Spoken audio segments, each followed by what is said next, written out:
Good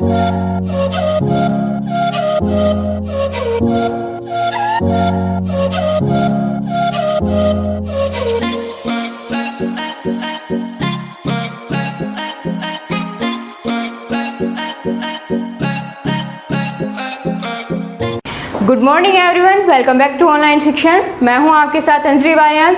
so guys, आज की class में हम एक बहुत ही मज़ेदार ट्रिक के साथ डिस्कस करने वाले हैं मुग़ल बादशाहों को क्रम से, यानी बिल्कुल उनको एक सीरीज़ में याद करने वाले हैं। और इस टॉपिक को याद रखने में बड़ा ही कन्फ्यूज़न होता है, क्योंकि बड़ा ही मुश्किल है इनको याद रखना कि जहांगीर का बेटा कौन था, अकबर के पिता का क्या नाम था। इन सभी को याद करने में बहुत ज़्यादा कन्फ्यूज़न होता है। तो उसी के लिए एक बहुत ही सिंपल सी ट्रिक है, आपको बस एक वर्ड याद रखना है, उसी से आपकी सारी प्रॉब्लम सॉल्व।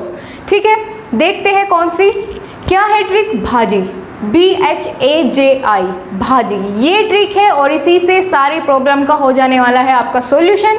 किस तरह से, चलिए देखते हैं। और इनका साथ साथ में हम शासनकाल भी जानेंगे कि कौन से मुग़ल सम्राट ने कब से कब तक शासन किया, वो भी साथ साथ जानते चलेंगे। सबसे पहले क्या करना है, ट्रिक को अलग अलग करके लिख लेना है। B अलग किया, H, उसके बाद AJI हमको एक साथ में रखना है। तो B से कौन से मुग़ल बादशाह का नाम बनेगा? अगर आपको 4 ऑप्शन दे दिए जाए, बाबर, हुमायूं, अकबर, जहांगीर, तो आप चुन पाएंगे बिल्कुल डेफिनेटली। तो B से क्या बनेगा? बाबर।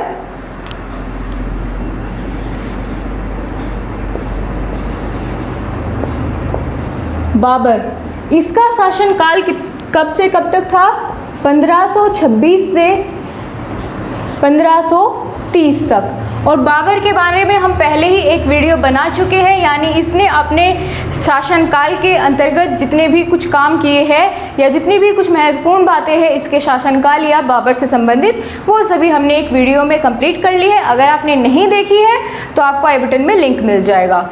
ठीक है, बाबर का शासनकाल कब तक रहा? 1526 से 1530 तक। 1530 में हो जाती है बाबर की मृत्यु। अब इसके बाद भी तो कोई उत्तराधिकारी चाहिए। बाबर के 5 सुपुत्र थे, यानी बाबर के 5 बेटे थे, उनमें से एक का नाम था हुमायूं, उसी को ही अगला उत्तराधिकारी बनाया जाता है। ठीक है, और बाबर के बारे में अगर बात करें तो इसने 5 बार भारत पर आक्रमण किया था। बाबर ने सबसे ज़्यादा बार 5 बार बाबर ने भारत पर आक्रमण किया था। अब हमने बात की कि बाबर के बाद कौन उत्तराधिकारी बना मुग़ल सल्तनत का, तो क्या H से क्या बनेगा? हुमायूं।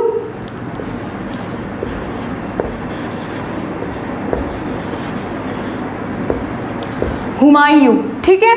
अब हुमायूं ने कब से कब तक शासन किया? वो किया इसके मरने के तुरंत बाद, यानी 1530 से 1540 तक शासन किया हुमायूं ने। अब ट्रिक पर चलते हैं वापस। H के बाद क्या आया? A से क्या बनेगा? अकबर। बिल्कुल रिलेट कर पा रहे हैं आप? अकबर। अकबर का शासनकाल कितना था? तो 1556 से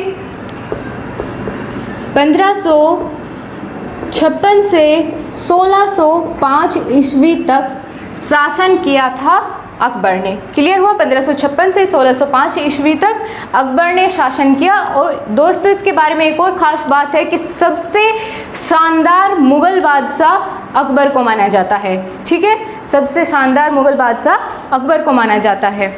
उसके बाद की बात करते हैं JI से क्या बनेगा? जहांगीर। तो अब आप बिल्कुल नहीं भूलेंगे कि कौन किसका पिता है और कौन किसका बेटा है। ठीक है, क्लियर हुआ अभी आपको? तो 1605 ईस्वी से 1627 ईस्वी तक शासन किया जहांगीर ने। 1605 ईस्वी से 1627 ईस्वी तक जहांगीर का शासनकाल रहा।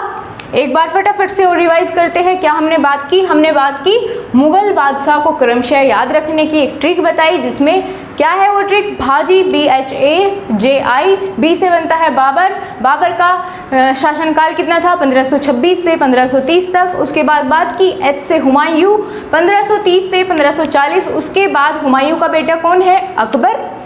ए से अकबर 1556 से 1605 तक अकबर का शासनकाल रहा। अब अकबर का बेटा कौन है? जहांगीर। जहांगीर ने शासन किया 1605 से 1627 ईस्वी तक। सो दोस्तों, आपको कैसी लगी आज की ट्रिक बताना बिल्कुल मत भूलना और अपने अच्छे कमेंट्स, अपने विचार हमारे साथ कमेंट बॉक्स में ज़रूर शेयर करना। So thank you so much, bye bye, take care. We'll be right back.